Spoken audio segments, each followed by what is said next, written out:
officially call the meeting to order at 6:31 p.m. and we are going to rise for the Pledge of Allegiance. Just now on this.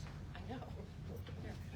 I pledge allegiance to the flag of the United States of America and to the republic for which it stands, one nation, under God, indivisible, with liberty and justice for all. Thank you. Moving right into the order of business today, I need a motion and a second for the approval of tonight's agenda.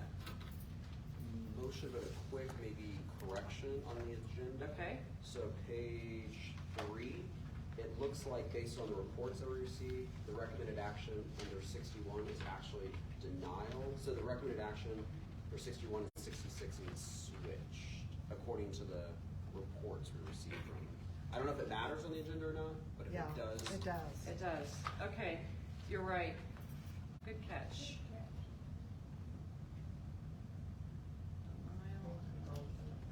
So I think they just need switched. They do. So with that, motion to. Okay. Thank you, June.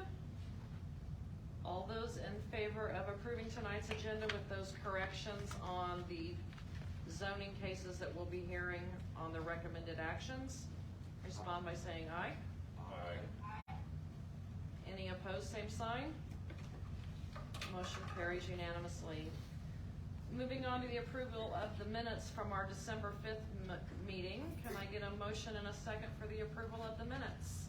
Make the motion to approve. Thank you, Wally. A second? Second. Alex, thank you. All those in favor of approving the minutes from December 5th, respond by saying aye. Aye. Any opposed, same sign. Thank you, motion passes. For those of you our visitors, this is a time we like to go around the room and introduce ourselves so that you can get to know your District 4 Advisory Board members. Again, my name is Laura Rainwater and I live in the Auburn Hills neighborhood. Jeff Blueball in Southern Ridge over between 119th and Mays off Pawnee. Dalton Glasscock, live in Delano near Friends University. June Johnson in the Cascade neighborhood at Mays and Kellogg North. Jim Kelly, 47th and Broadway. Grant Elmar, the Park Edition between Tyler and Mays Road, south of Pawnee. Wally Bell and the Turkey Creek Edition at 919th and Pawnee. Alex Martinez, Pawnee, Seneca area. And on the line, we've got Becky Janik. Hi, I'm Becky Janik. I live at Boomer and McCartney Road. Thank you. And Rebecca? This is Rebecca Robertson. I'm at Maple and Mays. Thank you. And Knock? Hey there, this is Doug. I'm on 31st Street, West. Thank you, guys. We are going to move on to the Wichita Police Department. We have several representatives with us tonight. Who's going to be up first? Didn't we have fire first? Oh, I skipped over fire. I'm sorry, I went right past it. Is fire on? I'm here. I'm President.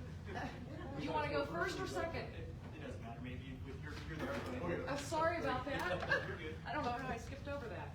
Good evening, everybody. I'm Officer Phillips, assigned to Patrol South Community Policing. I just want to kind of go over some of the crime trends that we're noticing. I'm going to look at some of the numbers from December compared to November timeframe. One of the things that we noticed is our larcenies were up 30%, but again, it was over the holidays, Christmas time, Thanksgiving, a lot of packages being delivered, that kind of stuff. So it's kind of expected that those numbers we would see an increase. The other thing that we saw was a 58% decrease in our robberies. That includes commercial robberies as well as persons robberies. The other thing that I will say too that these numbers are just for Patrol South area, the South Bureau, because that's what I deal with on a day-to-day basis. So I can't speak for the West Side, but DV-related type calls were down 15%. So it's kind of hard to track the DV numbers because a lot of those crimes aren't reported to us. But we are seeing a slow decrease in that, which is good because that is such a large majority of the top calls that PD responds to. And with that, that's all I have for tonight. Any questions? Any questions from our DAB members? Yes, sir. You're at, Pawnee and Broadway, is that Patrol South? Yes, that's correct. Why is the homeless camp getting so large between the river and Patrol South? Are you talking about the large campsite across from the Walmart, right just north of the Johnny Mac there? I can't say. I'd have to deal with their homeless outreach team. I don't know what kind of enforcement they've done on there, and I don't know what their plan going forward is with that. I don't know if they posted the campsite for cleanup or not, but I'll look into that for you and let you know. I've had several people mention to me that every time they drive by it, it looks like it's grown another 100 feet. You're right. Yep. So, yeah, we'll definitely look into that, let you guys know what the status is on it. So, and I have your contact information as well, so I can get with you. Thank you. Yes, sir. Any other questions? What's the general plan of enforcement on that? So when our outreach guys go out there to a campsite, they have to give a 48-hour notification to vacate the property or the area. If the individual that is on that property has made no effort to move, then they'll start the enforcement action of actually cleaning up the campsite. But it's an additional 72 hours after they've posted the order. After the 48 hours is expired, they get an additional 72 hours before the cleanup will come in and take over. So it's a lengthy process. When's the last time that was done? I'd have to look and see when it was posted, if it has been posted. Thank you. Thank you.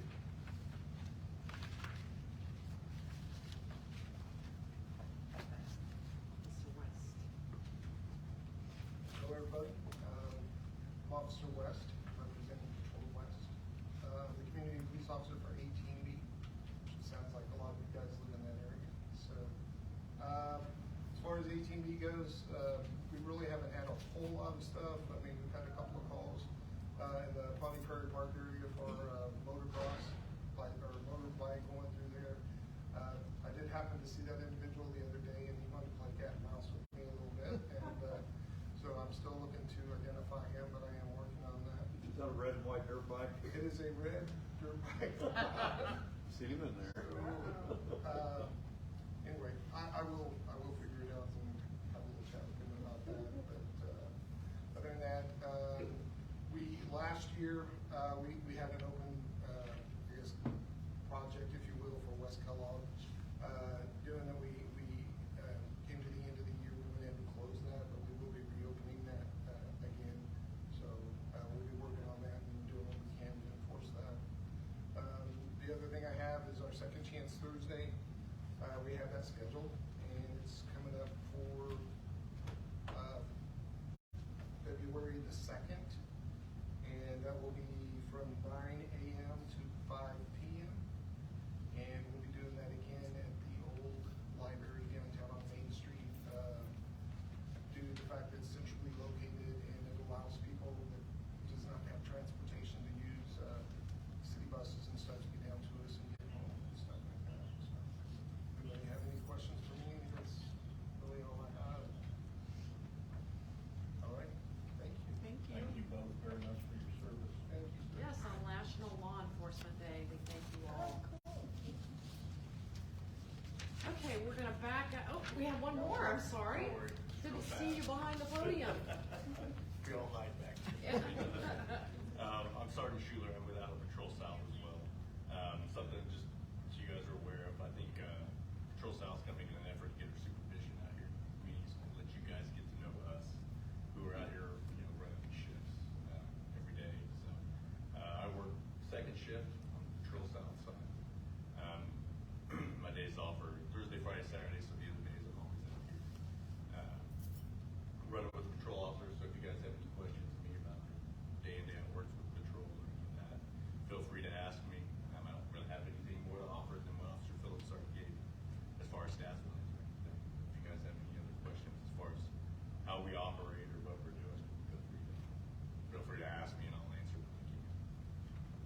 Sergeant, I think I've known you about 20 years. Yeah, I know. Too much to your detriment. I hope in a positive way. Well, thank you again, Yes, all, ma'am. for all you guys do. All right, we're gonna back up. Sorry, fire. Are you ready to present? Sure. Hi there, my name's Pete Ritter. I'm with Battalion 4, which covers this area and the west side of town there, north to south. I'm one of the 3 battalion chiefs, A, B, and C shift. Right now, I'll kind of go over the numbers on the District 4's area. There's a total of 21 structure fires across the city for the month of December. The year-end numbers aren't ready yet. We'll have that for the next meeting. But for December, there was 21 total fires across the city. In District 4's area, there's a total of 4 of them. 1 was deemed accidental, 2 were undetermined because the fire was just too far for the investigators to come up with an exact cause of it. And then 1 was still under investigation. That being said, that's pretty much the information we have on the fires and everything else. Some things we're working on right now is we are in the process of training to start carrying Narcan. WPD officers have been carrying it for a while. Wichita Fires now has the opportunity to start carrying it. We're going through the training now. Ours will be administered either nasally mist or through an intermuscle injection. So it's a little bit different. It'll be a faster reaction than what the WPD officers have. Ours will be more in line with EMS paramedics. So that's kind of a huge thing. We got quite a few we got to get everybody trained up on it, and then we'll be able to put it on the trucks and get it out on the street. I'm sure everybody's aware of the fentanyl and everything that's been going on for a while. We didn't tell anybody about that, but that is kind of the news things that we're working on right now. Kind of touch base off topic. I don't know. Some of you might have heard Larry Fearborn was a captain with the Wichita Fire Department for 44 years. He passed away last week, or earlier this week. I was his battalion chief. I had the privilege to work with him for many, many years. He's known as Larry the Legend for a reason. The guy was very knowledgeable in everything he did. So, kind of going through some heartbreak on the department right now. Been working with his family, planning the funeral, everything else, which will be Friday at basically Central Community Church there, 6100 West Maple, and then the burial will be at Rest 8. So the funeral will be at 10 o'clock Friday the 13th. If you're in the area, you'll see the procession. He's going to bring, we're expecting probably 500 people. When he's worked 44 years on the job, he's been involved with a lot of people, and we expect a lot of people to come back to him. So a little bit of a hardship going through the department, but like I said, he was a personal friend of mine, and we'll get through it. So other than that, is there any questions? That's quite an uptick in fires, isn't it? Just historically, I remember you guys come in here and we had one for 2 or 3 months, and now it's. There is an uptick in it. Like I said, whenever you get the cold snap, it triples. We had an early, the Arctic bomb or the squall that came through. We've never had a squall hit this area. We had 2 of them in one day. Warnings come out. I'm not a meteorologist, but I understand it's just low visibility, heavy snow pushed by wind. Is kind of is how I understand it. But yeah, the extreme temperatures just really create a lot of fire. The homeless trying to stay warm. Maybe people that have had their utilities turned off trying to stay warm. When it gets down to negative 27 like it was, they'll do anything to stay warm. And unfortunately, it's not the safest way to do it. But yeah, the fires have been an uptick. That's, like I said, it's just when the cold weather hits, they really increase. Plus, with the holidays, the garland, the Christmas trees, yeah, we like that natural Christmas tree. That real Christmas tree smells good. Make sure you're watering it, and the holidays are over, get it out of your house. If you still might have one. They dry up fast, and they go up fast. So it doesn't take much to light off the entire front room pretty quick. So, but yeah, the fire uptake is, I mean, it's not just the cold weather. It seems like we have had an increase in fires even all the way through the last summer months. We're seeing a trend like vacant houses. I was gonna say. There's a lot of board ups. Potentially homeless. Yeah, a lot of board ups. We contact the MABCD, put them on a list, and seeing if we can get them either demoed or secured. A lot of the buildings downtown, the high rise. Before I came out west, I was in the core area, the downtown area. A lot of those high rises that were being remodeled or renovated, for apartments and stuff, they could weld the windows shut, the lower floors, but somehow people were getting in there still. It's just hard to keep people out, so when they do go out and board them up, when they do secure them, people are finding ways into them still. But, I mean, we're doing our best we can, pushing fire prevention, and like I said, when it just gets cold, they're doing anything they can to stay warm. Our thoughts and prayers are kept here. I appreciate We were that. very, honored and humbled to be able to go out during our agenda read Thursday and whenever they did the, motorcade by City Hall. Yeah, the transfer, dignitary transfer, that was it. That was pretty moving. It really is, and like I said, he's gonna be missed. He took on a lot of responsibility. He married a lady, a long-time girlfriend of his, married her, knowing that she had cancer when she passed away. He adopted 3 young grandchildren because the mother was no longer in the picture. So he took on the 3 grandchildren and have raised them since they were, little bitty.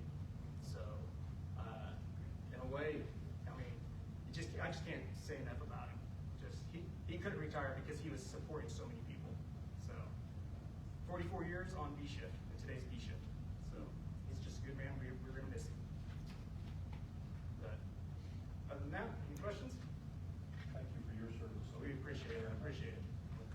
All right, thank you guys. Thank you. Laura, can we back up just a little bit here? And this may be where they can't answer, but I'm just curious. Last Friday, I was leaving Riverside tennis area, coming out, and 5 motorcycle police and I think 1 or 2 cars were just ripping down across the bridge there and turned onto McLean and ended up down by BD and Young and stuff. And I mean, they had streets blocked off. Are you allowed to tell me what was going on? Because I tried to find it on the news, but it looked like a big deal. I think it was a transfer we were just. That was, yes. It was what? It was the transfer we were just referring to. I guess you guys. Yeah. What time of day was it? It was on Friday, like right before noon, like 11:15. Well, no, it was probably closer to around 2 o'clock. And there was a wreck at one of the intersections, and they had 3 or 4 streets blocked off. The motorcycle police, were positioned in different areas, and 2 or 3 squad cars, a fire truck or 2, and an ambulance. And it sounds like it would have been an injury accident, maybe a severe injury accident. I don't know, I wasn't working that day that you're talking about, but the response sounded like maybe more severe injuries. So, our motorcycling units respond to some of those travel control. We block all those streets off just for an accident. If there's a severe injury to it. It didn't look very severe when I drove past it. Like I said, I don't know for sure what it was, but the response you're talking about was keeping things. Those guys. Just curious. Sure. Thanks. Okay, we will now hear from the Alford Branch Library.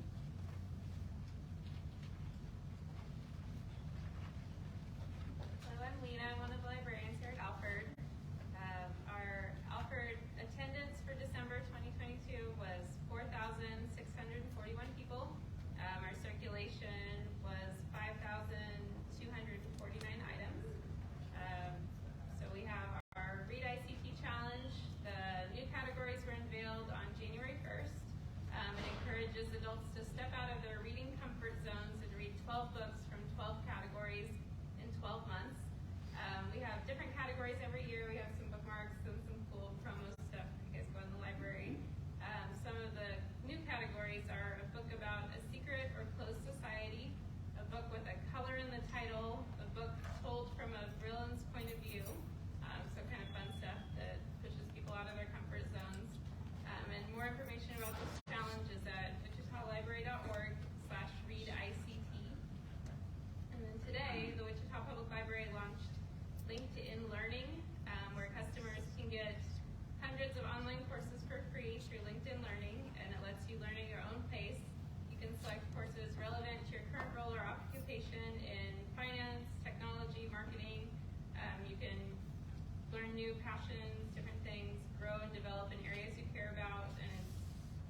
valuable for inside and outside work, 24/7 from a desktop or mobile device.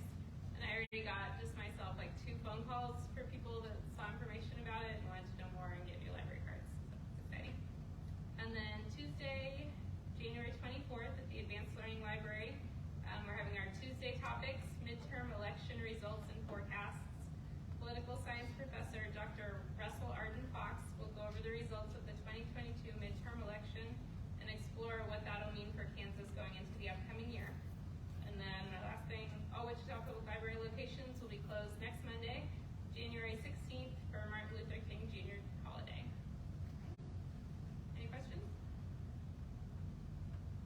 Okay, thank you. Thank you.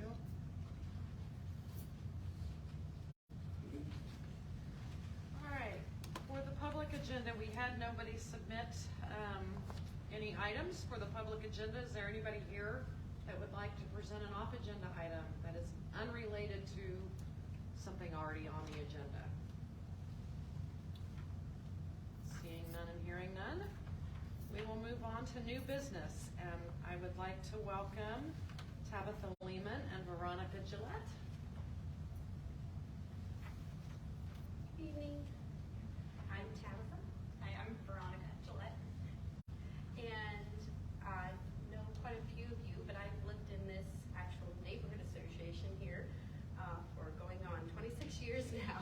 So we worked very hard to get this library built, the fire station built.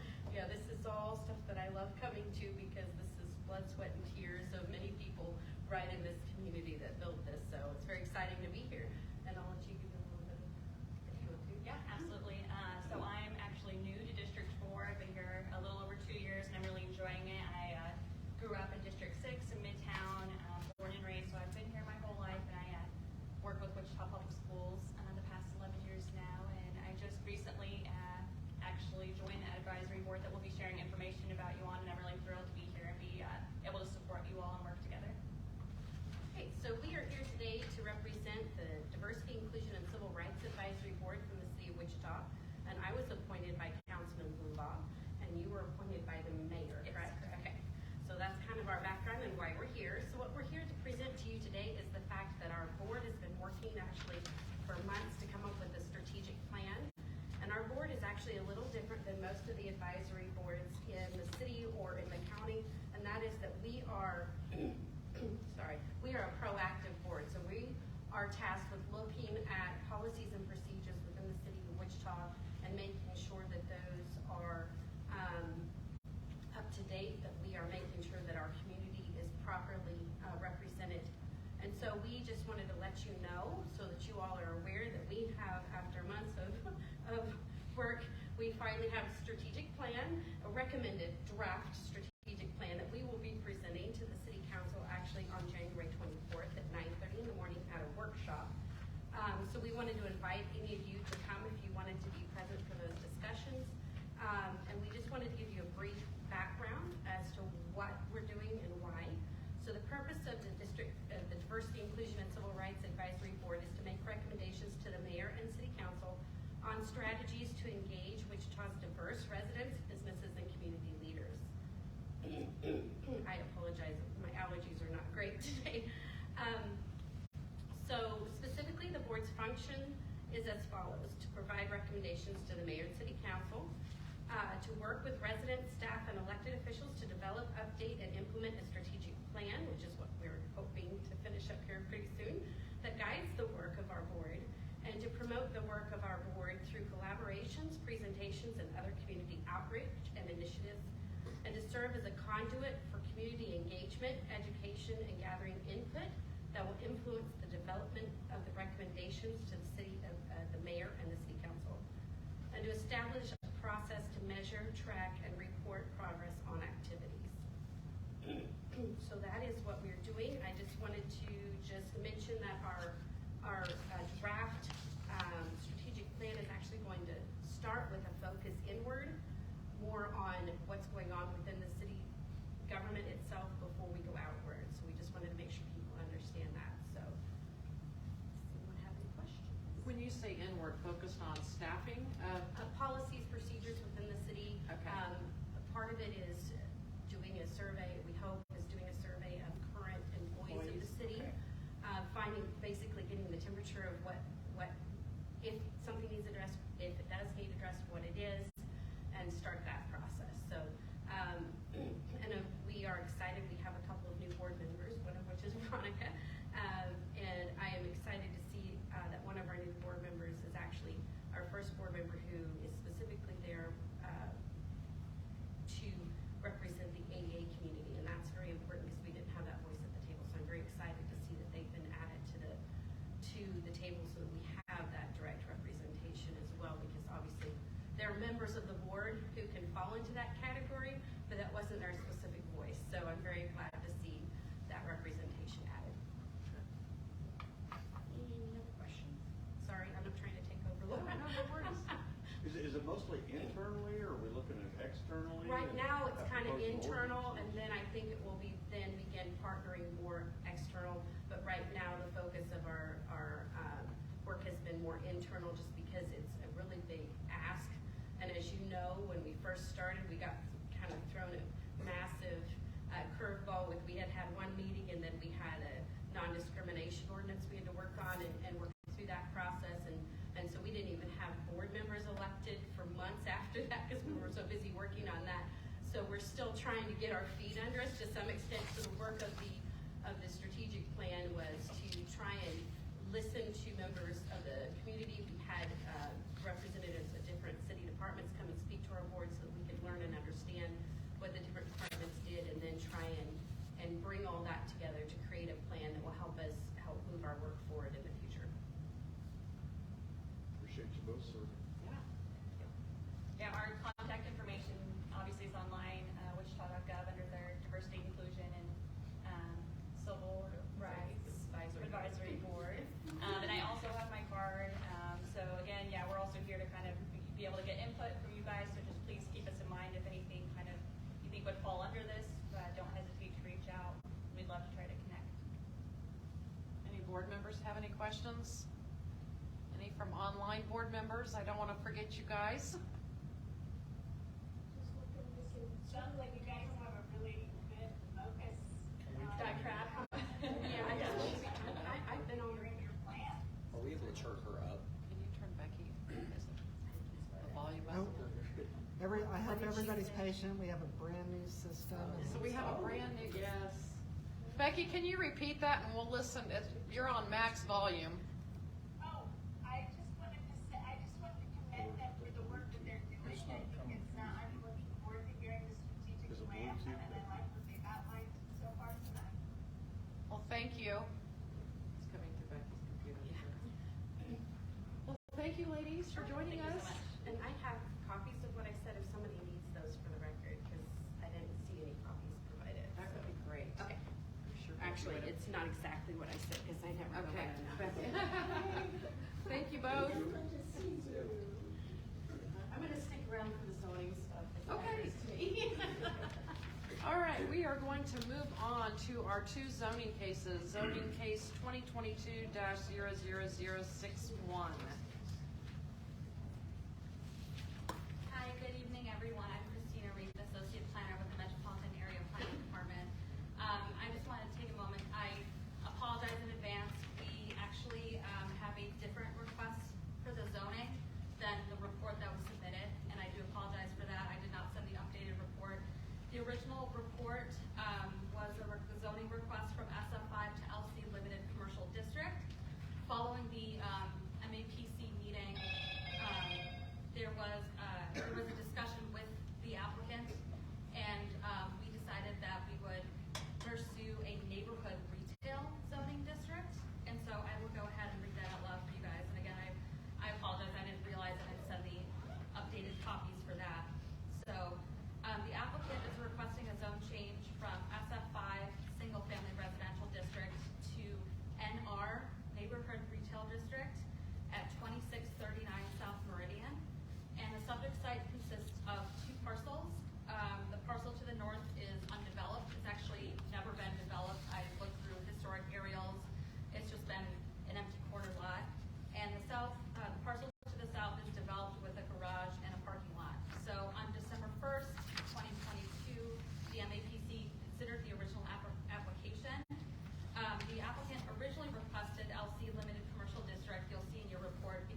referred the case to January 5th, which was last week, in order to give the applicant an opportunity to further clarify the intended use of the site.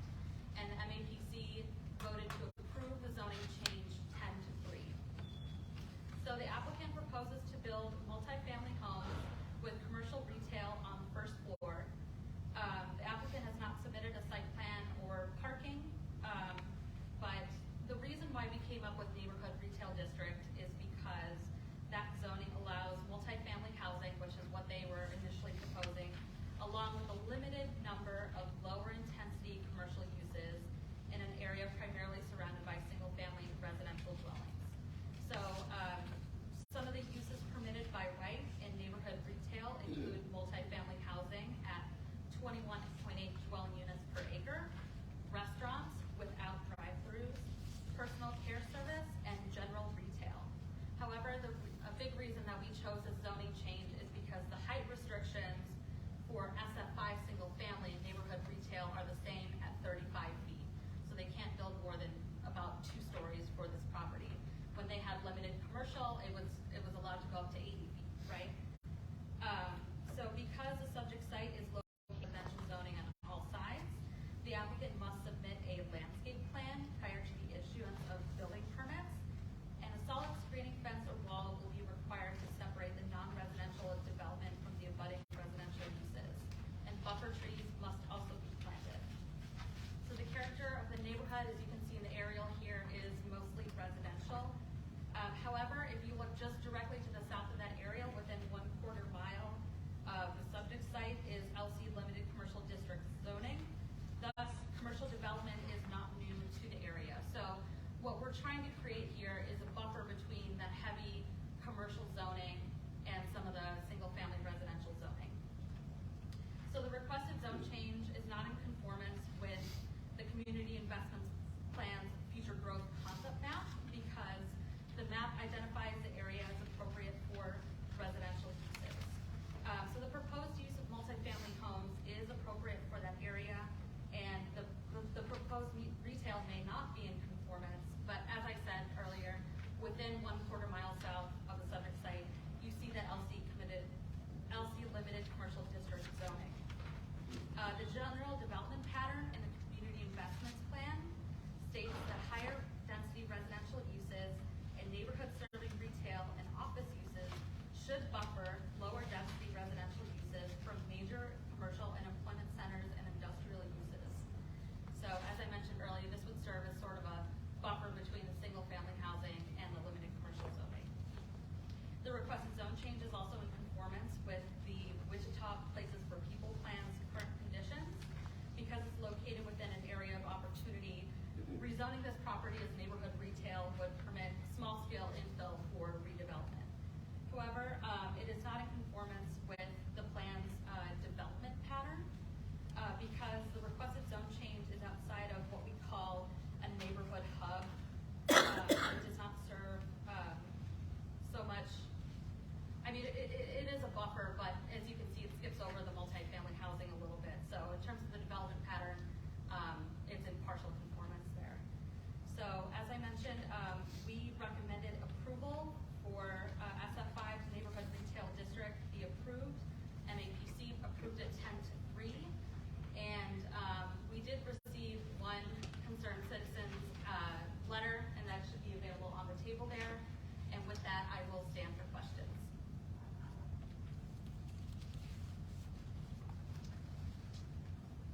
Do our DAB members have any questions? Did her letter come in before or after the change? So her letter came in before we decided to go to neighborhood retail. However, I have been in communication with her, and she wants it to remain single-family residential.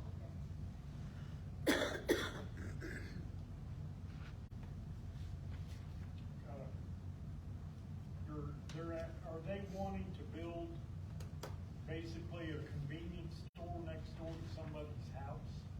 So a convenience store is not allowed in this current, or in the proposed zoning for neighborhood retail. For the farmer's market? So they're thinking like a general retail on the first floor, and then maybe apartments on the second floor. Okay, thank you.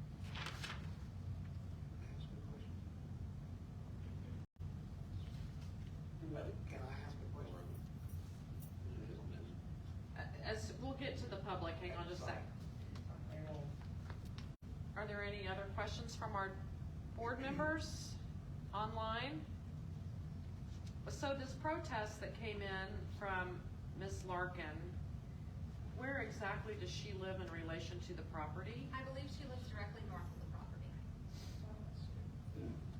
One question I have, would entry be limited off of Meridian, or would you be able to enter off of Dallas or Anita? That would be a question for the applicant, because they haven't submitted any sort of site plan or parking yet, so. Is there required, is the applicant available? Yes, they are. Hey, Nadia, are you free to speak? Yes, I am. I tried to find a question. This will be hard. The question is, would entry to the facility would that be limited off of Meridian, or would you be looking at entry points off of Dallas and it looks like Anita?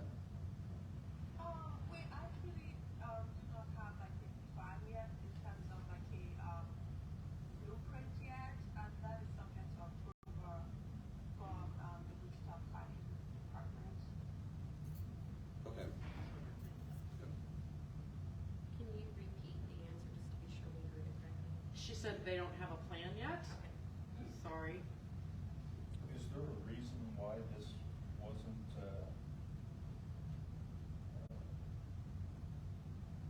in place for the, what was it, the December meeting?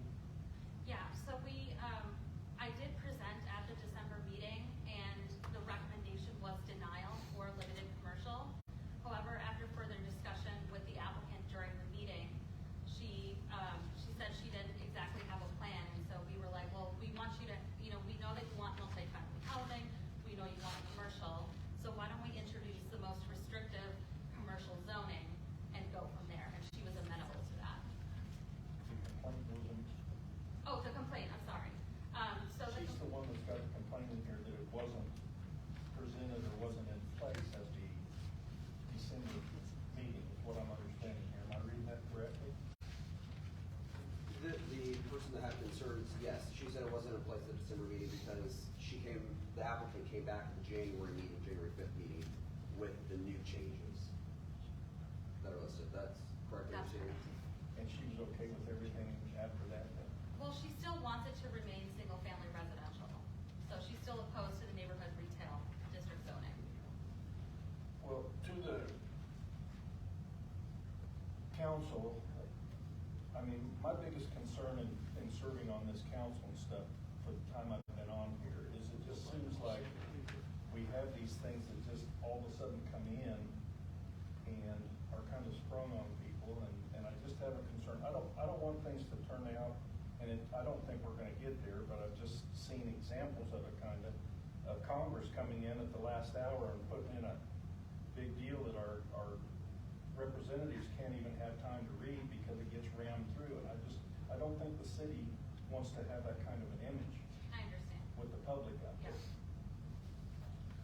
there. And the final approval, if this were to be approved or denied today, when is it expected to go to council?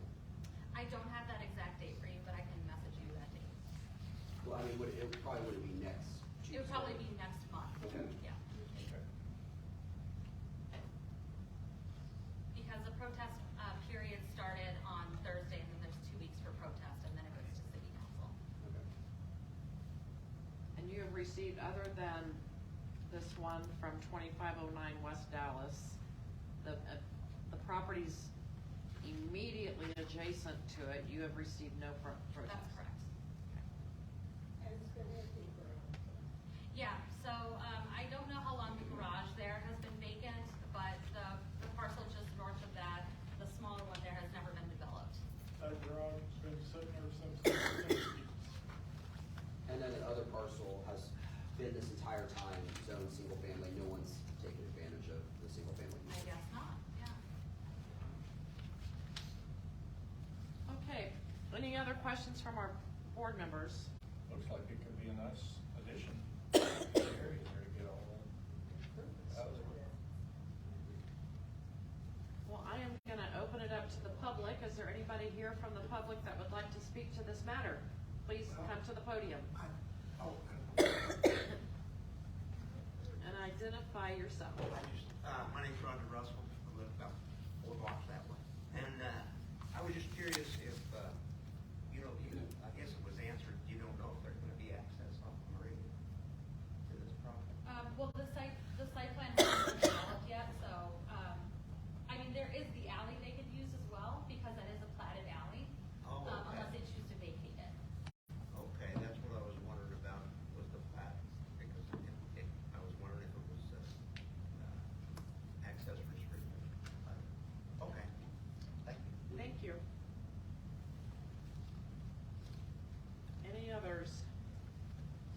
We will bring it back to the board, and if there is no further discussion, can I get a motion and a second?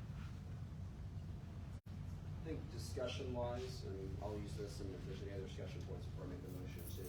I think the applicant's shown that they're amenable to change, especially to limit it. I think it encourages affordable housing, especially on a property that has not been utilized as well. I like the low-intensity usage. I also think it addresses Pamela Larkin's concerns about the 80-foot building lower down to 35 as well. So I think with those changes, if there's no other discussion, I would motion to approve the application, but if there's any other discussion, I can hold that. So we have a motion to approve. I'll second it. We have a second. I'm sorry, I have a tickle. All those in favor of approving the application? Aye. Aye. Any opposed, same sign? Motion passes. All right, thank you. Thank you.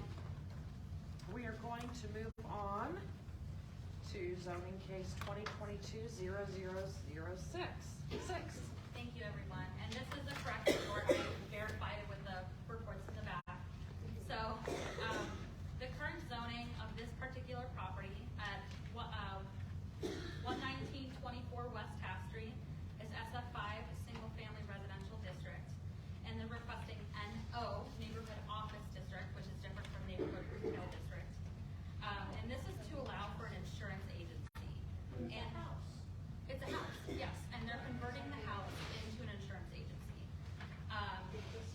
So they're proposing to utilize a single-family residential dwelling that's been on site since 1967. So neighborhood office district is the most restrictive commercial zoning district because the height restrictions and the minimum lot size for neighborhood office and single-family residential are the same at 35 feet for the height restriction and 5,000 square feet for the minimum lot size. If we take a look at some of the photos here, I just want to talk about parking for a little bit. If we could scroll down to the parking, please.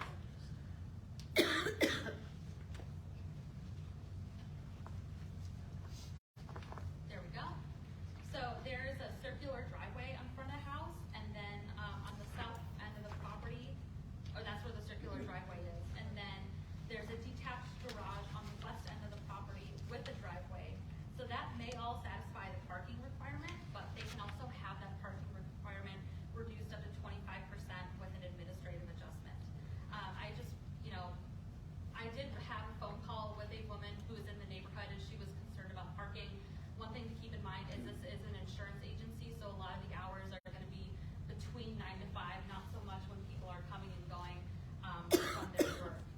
So, but regardless, we are recommending a protective overlay, and we do this because we do this for properties that abut arterials and they're adjacent to non-residential and residential uses. And the NO district is intended to be a very low-intensity office use that is more compatible with nearby residential uses and permits a limited number of non-residential uses. So there's an example of this that we actually already approved back in 2002, and that's at 1930 North Maze Road. And it's a State Farm agency. It's a residential appearing structure, and it's and so they are subject to a protective overlay as well. So I'll just read out that protective overlay right now. The property shall be developed with a building that has exterior walls of brick and or wood and a double pitched gable or hip style roof. And this is to make it look like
covenants don't permit commercial operation. Okay, well, this is my first knowledge of this, so I Well, appreciate. it's pretty you letting me- standard in any residential after the sixties that they have, restricted covenants on your property. You agree to them Okay, there.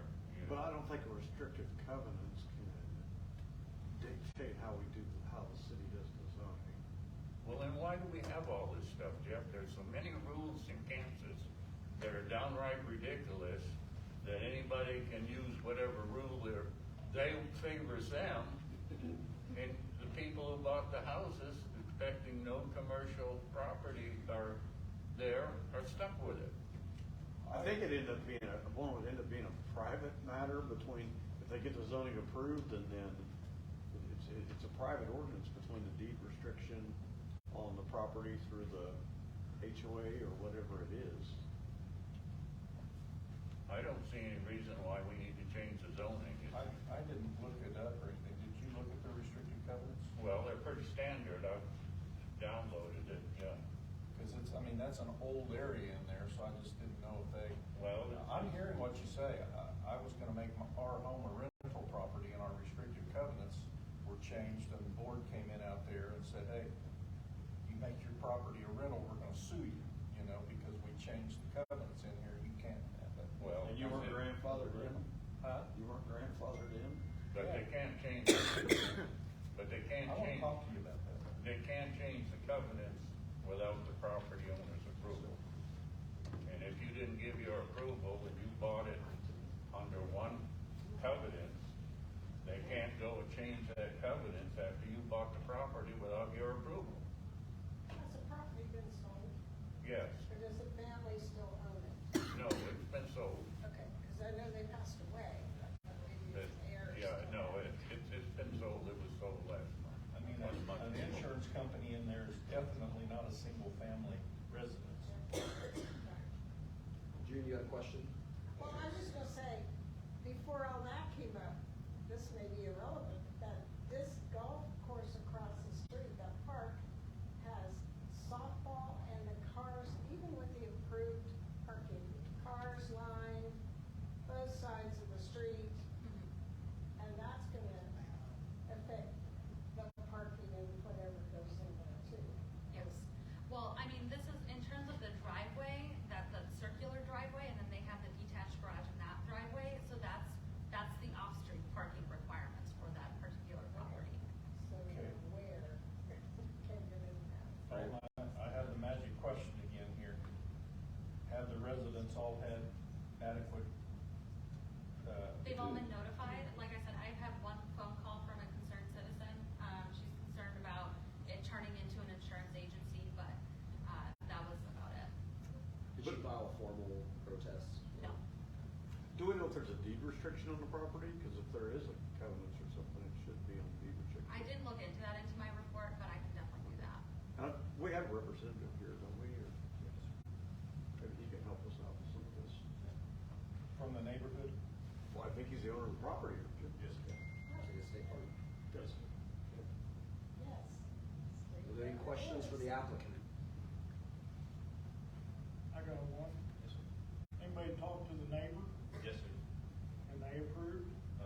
I talked to 4 of the 7 that were within the 200-foot radius, and all 4 of them had no complaints. In fact, 2 of them, the one directly to the north, she was very excited. Invited me in, and we had a drink, tea. The gal to the next neighbor to the north knocked on her door. I left her a letter kind of explaining what I was planning on doing. I didn't get to talk to her, just left the letter at her doorstep. There's a vacant lot next to her. Obviously didn't talk to anybody there, but in the house next to that, there's a gentleman there, and talked to him, and he was excited that somebody was going to be there, because I guess it had been vacant for quite a while. I knew, from what I found out, the person that was living there had passed away in February of last year, but I don't know how long they had been living there. Across the street from her, or from that gentleman, talked to a gal. She seemed indifferent. She wouldn't open the door for me, and I solicited the letter that I had for her into the door. Come back to the west.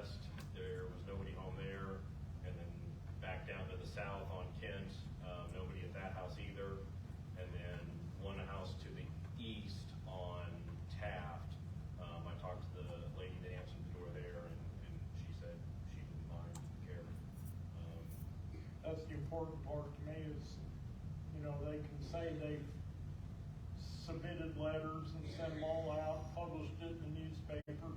Yes. Did anybody go and talk to the neighbor? And I did, yes, sir.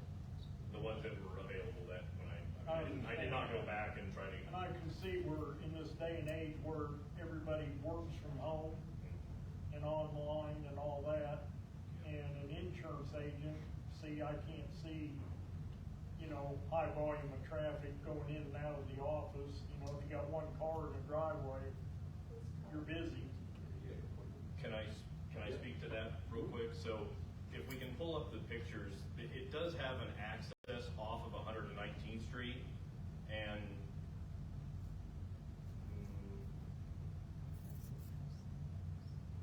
There. yeah, sorry, that bottom left picture. So my goal and what I told the neighbors when I talked to them in the letter that I handed them, from their doors, from their front doors or back doors, whatever looks into that property, they shouldn't be able to tell that that's anything different than what it is right now. Is that the side yard or the backyard in the bottom left? That is the side yard off of 119th Street, sir. And there's already a curb cut there and a driveway, and that's where I would plan on. I mean, I told the neighbors my plan is to make sure, as best I can, that all the traffic comes in and out on 119th Street. So there really should be no traffic in on Taft or Kent. I mean, I can't stop anybody if they come in off of Maple coming down Kent and then over on Taft, but that's my plan, is to have everything kind of on that west side. That's kind of congested there. I go through there 6 and 8 times a day. When the ball games are going, especially. Well, no, this is just all during the day, because 119th goes from 4 lanes to 2 lanes, and people come tearing by in that right lane to beat the traffic to get in front of the left lanes on the two-lane highway, and to me, that's always a traffic hazard there. I would much prefer you use Taft there. Cars trying to back out there, and there's people coming out of the shopping center across the street doing left-hand turns. So, I was trying to alleviate the worry of more traffic, and like you said, the disc golf course and everything that's across the street. My office manager does play disc golf, and she said that place gets packed when they have tournaments and things. So that's why I was hoping to put everything on 119th. And I do plan, instead of just having the driveway that goes into the garage there, I plan on taking one of the trees out, and there'll be not a circular drive, but kind of you can pull in and then back out and then pull forward, pull out straight on 119th Street instead of trying to back out on 119th. Does that have before you get to the traffic light, where the marker is for the 119th Street, where the writing is that a left and right turn lane right Yes, there?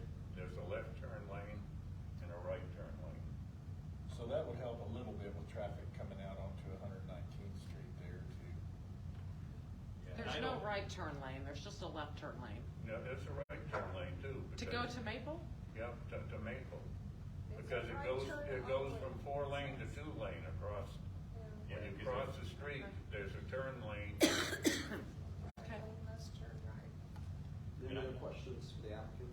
Yes, if and when this insurance company decides to close their doors and the business will want to look at coming in there, what are we approving here? Is it just going to be for an insurance company in there, or are we opening this up to where it could be approved for lots of things?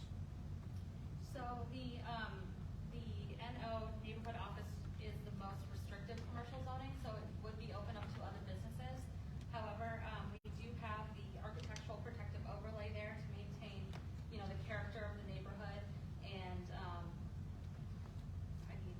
So there's height restrictions. There's type restrictions, Has to be yeah. low intensity. Yes. Is that a requirement? Yes.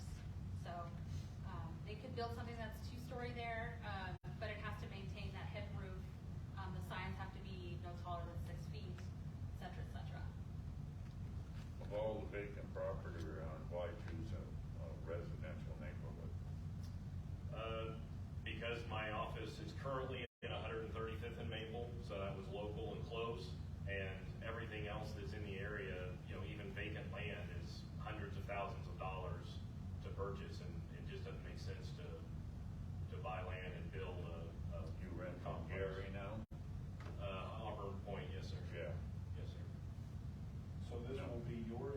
company? Yes, sir. Yeah, Jim Morgan Agency and it's a State Farm agency is my agency. I guess one last question.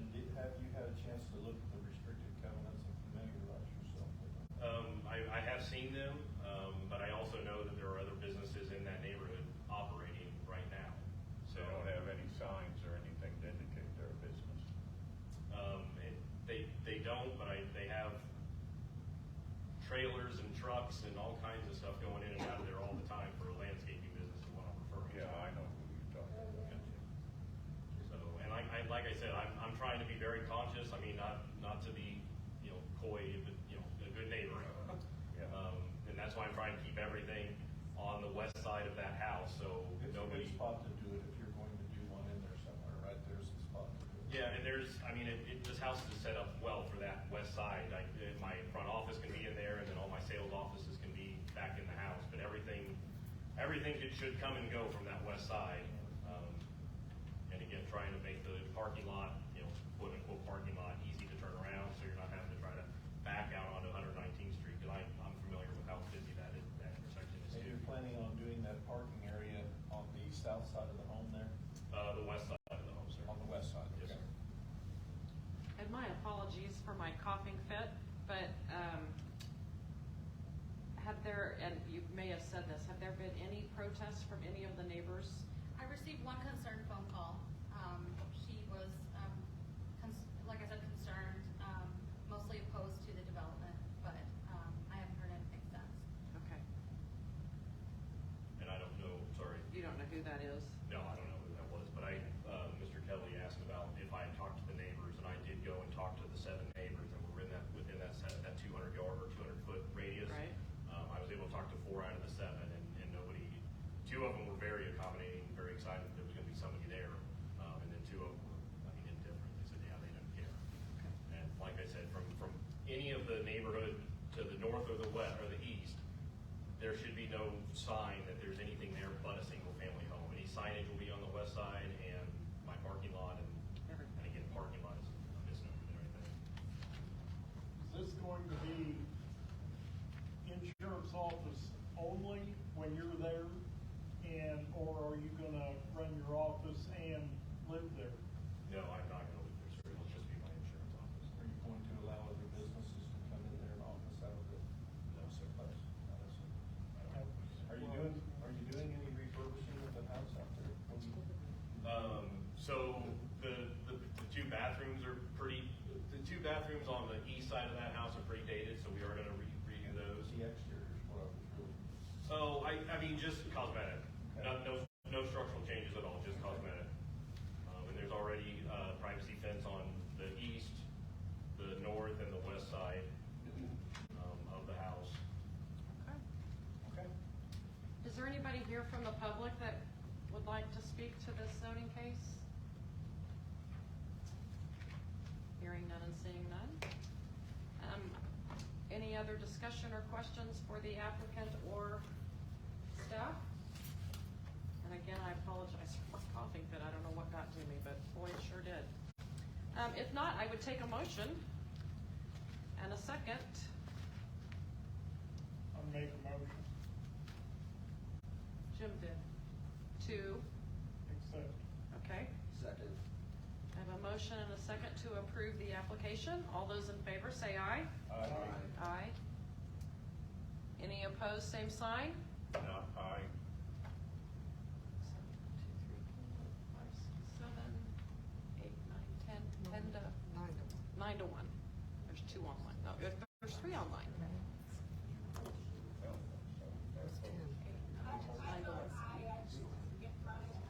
All right, thank you, Becky. All right, motion passes 9 to 1. Thank you. Appreciate you guys. Thank you very much. Thank you. Thank you for being here. Yeah. Okay, is there anybody here to present on this downtown streets conceptual plan? I didn't see anybody here from. She had to, as usual, another dad got them first, and so that's why she went it last on this agenda. I don't know how long to wait. Nope. Councilman says nope. So we will move on to the board agenda. Oh, On that vote that we just had, yes. am I a yay vote, but have an exception in there or a note in there that, as long as there is no violation of the restricted Restricted, covenants. and it would have to be that way. I mean, if he's, That's the only reason I voted for it, is it has to comply with the covenants. covenants, yeah. That's what. That's on him. That's more of a private. That's a private, the city doesn't deal with HOA and covenants. That's a private deal. If the HOA or the neighborhood association, whatever governs their covenants, they would have to sue him personally. Okay. We don't get Well, involved then in I that. don't need any. No. anything in that regard. Okay. Yep. All right, thank you guys. Nice to have something. Okay, board agenda. Big announcement today. Yeah. Don't want to get into that here. Just, so many things that are expecting to talk about. The homeless issue, still got the camps. You've got them out along the bike trails. They've got a camp out of Camp Afton now, or Lake Afton now, so it's just really kind of getting all over the place. Don't you see it getting worse? Oh, Or yeah. just better? We just gotta change. It's nationwide, but we just gotta change the way we're doing Price it. of rent, driving people out in the street. But everything else drives the rent up too. I was talking to, whenever I went through, Humankind, they were telling me the number one reason people are homeless was high rents. And I was like, well, I always thought it was mental health or not having enough money at the end of the month. And I was able to attest to her, most people that own those properties don't make money. They're like, well, why do they do it? To pay off the property. But it's everything. You call anybody out for a repair, it's $300 or $400 just to get anybody out for anything. And it may take weeks to get them out there. It takes weeks to get them out there. So yeah, costs are just affecting everybody. Just got a lot coming up with the council and stuff. Our pickleball, we just did the meeting on that the other day. We're talking about the 20 courts. We're still kind of going 20, 24. I think they said 20 is kind of the minimum as far as what it'll take to get tournament play. Running tight on money, so I'm trying to shake the CIP to see if I can get anything else to fall out of the tree to This is the one pay for down that. south? Yep, so I'm down south. Pawnee Prairie Park, city manager sent me a plan over Christmas, and we're looking at having some kind of neighborhood city hall over there of some sort, and potentially a couple police offices, so somewhere they can use the center, so hopefully, I know we've got a lot of crime over there and vandalism and stuff, and frankly, you guys know of anybody that lives over there, your neighborhood too, we don't see a police officer very often unless they live in our neighborhood. We just don't get the patrols. He does a good job with that. So would they turn that existing structure at Pawnee Prairie into, would they Would refurbish the inside. furbish it? Yeah. We need to use it, it's a good Exactly. building. It is a good building. Any new contact with your councilman, just to the north of us there at the Buffalo Park on those tennis courts? I haven't heard A couple of anything. pickleball courts being put in there. I have talked to Troy Houtman, and that is gonna happen. That is going to Yes. Yes. Do you know when? By summer. That's closer to us. So we'll have 2 pickleball courts in there? Correct. Lighted. Correct. Well, they're lighted now, aren't they? Yeah. Awesome. I would work harder on that if I wasn't trying to get so much in our development down here. Yeah. Well, that'll be very nice, and the ones that they put in over at Sedgwick County Park are nice there. Yeah. Are those lighted? I do not know the answer to that question. I don't know But either. my son had been asking, when are we gonna get some pickleball courts? And so I reached out to Troy Outman, and he said Buffalo Park by the summer. Awesome. But I'm still, just started my last year on council, so I feel the nervousness to get everything complete and trying to at least get my messages out there as to the things that I wanted to get done, if it's not all done on my watch. But I've pushed for the connectivity with the walking trails and the bike trails, and hopefully we're gonna get there, to get the connectivity. It ended at 167th, and now we've got the connectivity to Pawnee Prairie Park.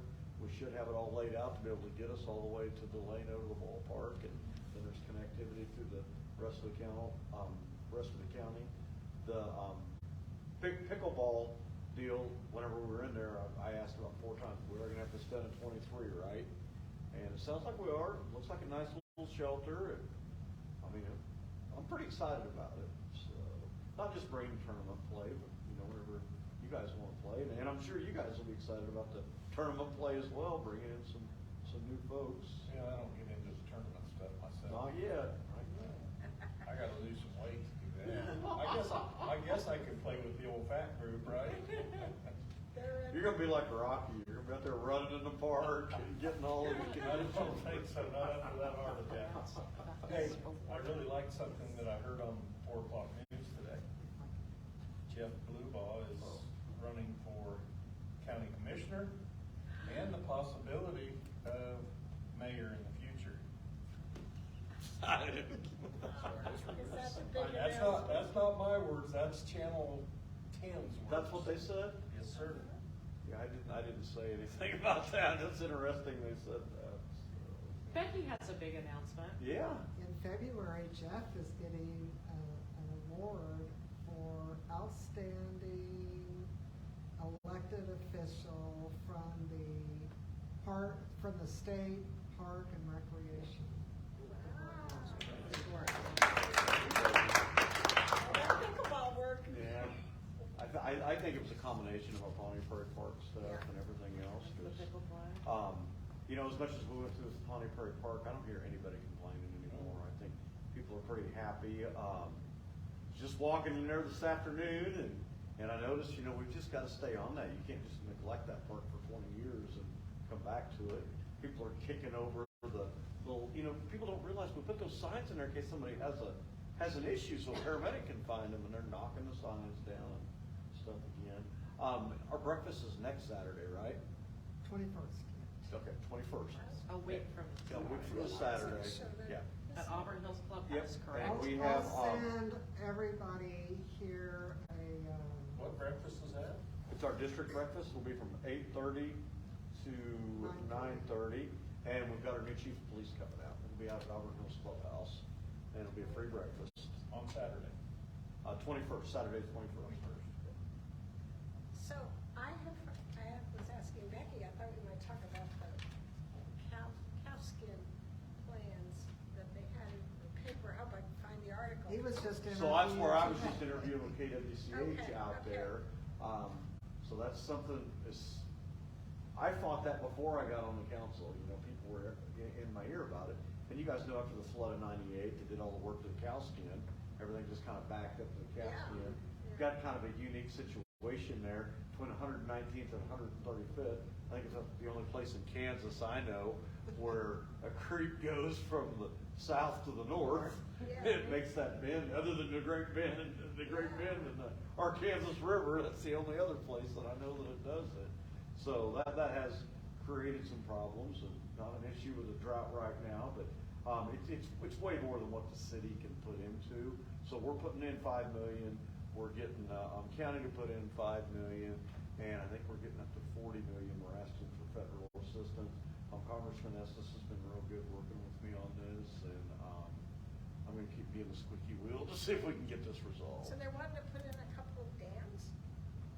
Yeah, so basically we're going to end up with about 458 acres of land that's in the floodplain, and we'll get it out of the floodplain, and they'll be able to develop it out.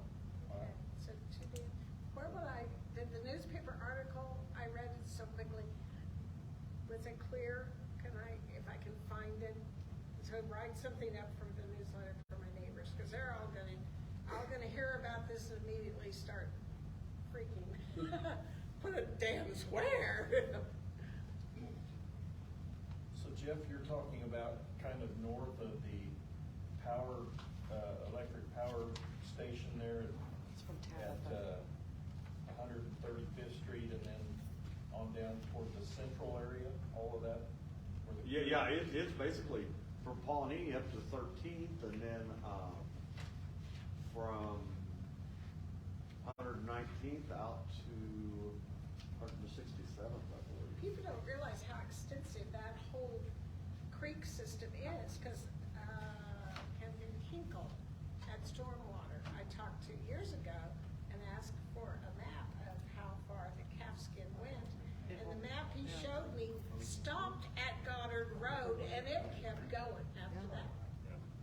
I'm gonna have Becky put it in our newsletter. What's your email? This is just the raw data, but it'll show you the summary. Okay, awesome.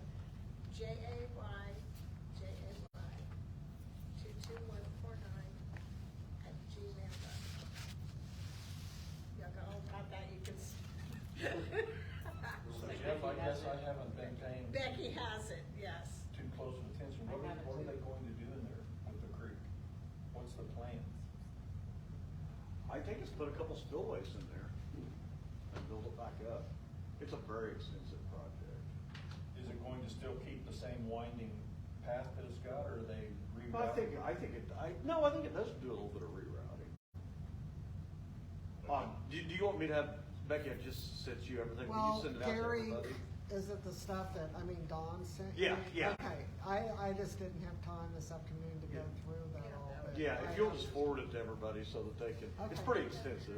And the map they had in the paper, and when I pulled it up online, is so tiny, I can find Kellogg, but you can't read it. Yeah, this'll So be a lot teeny. better. Okay. It looks like the dam's gonna be over by west of 167th Street. The north one and the other one down south. West of 135th down there somewhere. We haven't even done the property acquisition yet, that's why I'm so hesitant to commit to Oh. anything, because I don't know. Yeah, it's You know, just- those are just proposals and it could change. But they had there, I could see the red outline of the whole watershed area. That includes that south Yeah. of Kellogg down there, Yeah. Fort Pommy. Yeah. Anything else? Whatever happened to the Pawnee Prairie dog adoption center deal that we had in here Right. 6 months ago? Did that get just dissolved, go away? Because I think the city has other plans for it. You can answer that question. Yeah, because that's what we were just talking about, if we're gonna turn that into like kind of a neighborhood center. Okay, I remember that lady had this big elaborate plan, and I kept asking her who's gonna clean it up when they're done on the weekend. Got real quiet in the room. Question, don't mean to put you on the spot, is next month your last? March will be your last district advisory board, okay? So make sure it's not next month. We'll have a margarita machine. We need to Go have ahead it, and we make need to sure have it that at the you're- ball stadium. You have a party afterward. Yeah. Listen, Make sure you're marking your going on? calendars That's for, retiring. make sure you mark your Yeah. calendars, but everybody put in your calendars, City? March 10th. Yeah. From 2 to 4 at the Machinist Hall. We're gonna celebrate Becky and everything she's done for us. When was that again? It is gonna be March 10th from 2 to 4. Are you gonna retire? March. Yes. She's too young to retire. Oh, my God. About damn time. I told Wally, I said, I turned 70 this year. We need younger blood, new blood. She's gonna quit her second job and just do it. Councilman Blueball's leaving, so you're leaving too, right? I'll be his helper. Sure, we'll like find my somebody son. great to replace her. It'd be big shoes to fill. Very big. Well, that Okay. goes for you Please. too, Said March 10th. sir. Yes. Gonna be some big shoes for Who's somebody to gonna come be in the and fill. voice of reason? Oh, we're gonna get somebody in there. You said it's at the Machinist Union? Yep. Yeah. Oh, all right. I do appreciate all the communications I'm having with people, because we've all worked on so much of this stuff for so many years. It's all been a collaborative effort. You know, I think we're going in the right direction, and hopefully we can continue to keep it that way. We will. 2 to 4. All right. Well, I would take a motion to adjourn. 4 to Make the motion to adjourn. Wally's made the motion. Can I have a second? I'll second it. And Grant seconded. All those in favor? Aye. Any opposed? But you did. We're adjourned at You got it. 7:49 PM.